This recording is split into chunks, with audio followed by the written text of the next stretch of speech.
കേരളത്തിൻ്റെ സാമൂഹ്യ നവോത്ഥാന നായകൻ്റെ വീട്ടിൽ വീട്ടി ഭട്ടതിരിപ്പാട്.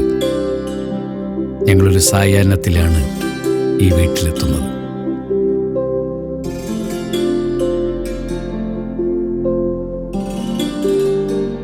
ഒരു പെൺകുട്ടി കൊളുത്തിയ കെടാവിളക്കാണ് തനിക്ക് കിട്ടിയ വിദ്യാഭ്യാസമെന്ന് വീട്ടി പിൽക്കാലത്ത് പറഞ്ഞിട്ടുണ്ട്.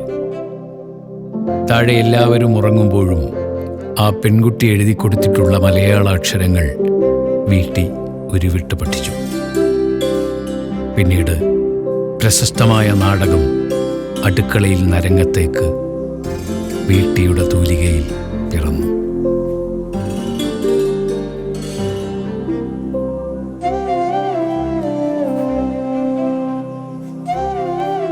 പായസമുണ്ടാക്കാനായി ശർക്കര വാങ്ങിക്കൊണ്ടുവന്ന പഴയ പത്രക്കടലാസിലെ മാൻമാർക്ക് കുടകൾ എന്ന പരസ്യവാചകം തപ്പിത്തടഞ്ഞു വായിച്ചപ്പോൾ പറഞ്ഞറിയിക്കാനാവാത്ത ആഹ്ലാദമായിരുന്നു വീട്ടിക്ക്.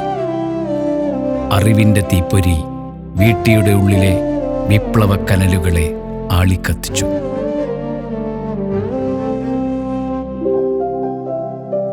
ആ വീട്ടിലെത്തിയപ്പോൾ ഏറെ സന്തോഷം. മകൻ്റെ മകൾ മഞ്ജരി ടീച്ചർ ഞങ്ങൾക്ക് മുത്തശ്ശനെ പറ്റി ഒരുപാട് കാര്യങ്ങൾ പറഞ്ഞു തന്നു. ചെറുമകളാണ്, ടീച്ചറാണ്, ടീച്ചറായിട്ട് റിട്ടയർ ചെയ്താണ്. അപ്പോൾ ടീച്ചറെ കൂടെ കിട്ടിയതിന് അതിനേക്കാളൊരു സന്തോഷമുണ്ട്. ടീച്ചർക്ക് മുത്തച്ഛനെ കുറിച്ചുള്ള ഒരു ഓർമ്മ? 1982 മരിച്ചത്. ആ സമയത്ത് ഞാൻ 8ാം ക്ലാസ് പഠിക്കുകയാണ്. എൻ്റെ പേര് മഞ്ജരി എന്നാണ്. എനിക്ക് പേരിട്ടത് മുത്തശ്ശനാണ്. മുത്തശ്ശൻ അന്നൊരു നോവൽ വായിച്ച ആളുടെ കഥാപാത്രമായിരുന്നു മഞ്ജരി. അപ്പോൾ ആ പേരാണ് എനിക്കിട്ടത്. അത് എൻ്റെ അച്ഛൻ എന്നോട് പറയാറുണ്ട്. അങ്ങനെ അപ്പോൾ ആ കാലത്തൊന്നും മഞ്ജരി എന്നുള്ള പേര് വളരെ അപൂർവമായിരുന്നു.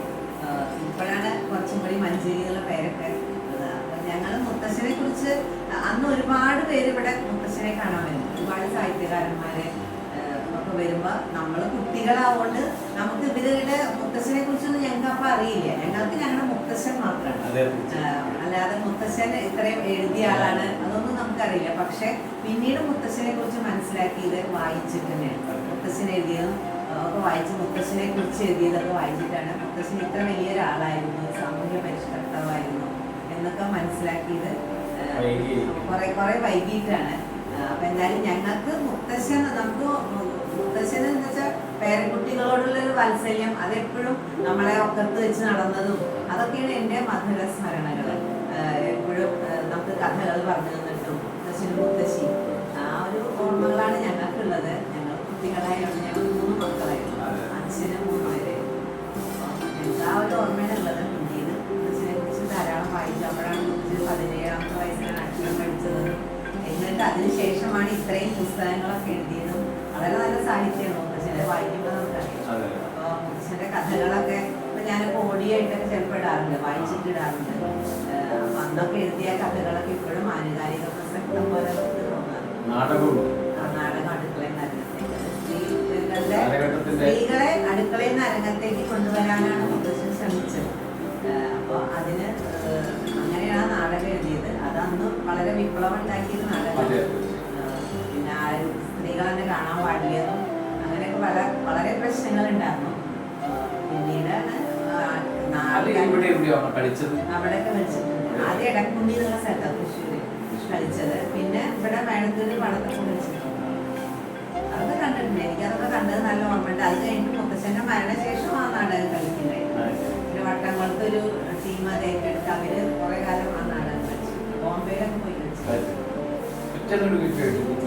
ഇതൊക്കെ പോയി അധ്യാപന ജീവിതത്തിൽ ഈ വീട്ടിയുടെ ചെറുമകൾ എന്നുള്ള എനിക്ക് ഒരുപാട് ആളുകളുടെ വളരെ സന്തോഷമുള്ള ഒരു കാര്യമാണ്. വീട്ടിയുടെ ചെറുമകൾ എന്നുള്ള പേരിൽ അറിയപ്പെടുക എന്ന് പറഞ്ഞാൽ വളരെ സന്തോഷമുള്ള ഒരു കാര്യമാണ്. ഇപ്പോഴും ആളുകൾ വരുമ്പോഴും നമുക്ക് ഈ വീട് കാണാൻ വരുമ്പോഴും ഒക്കെ അതാണ് ഈ വീട് നമ്മൾ നിലനിർത്തി പോണത്.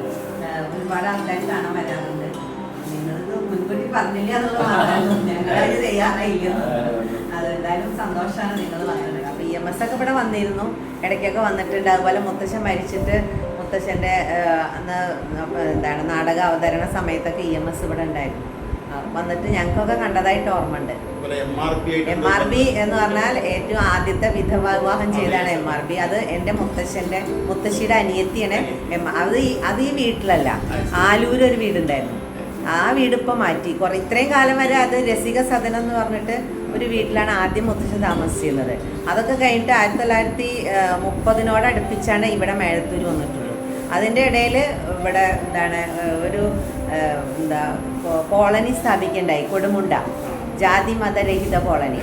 അവിടെ എല്ലാവർക്കും വരാൻ പോവാം, അങ്ങനെയുള്ളൊരു കോളനിയൊക്കെ സ്ഥാപിക്കുകയുണ്ടായിരുന്നു. ഇപ്പോഴും അതിന് കൊടുമുണ്ടയിൽ ആ സ്റ്റോപ്പിന് തന്നെ അങ്ങനെ പേരിട്ടിരിക്കുന്നത്.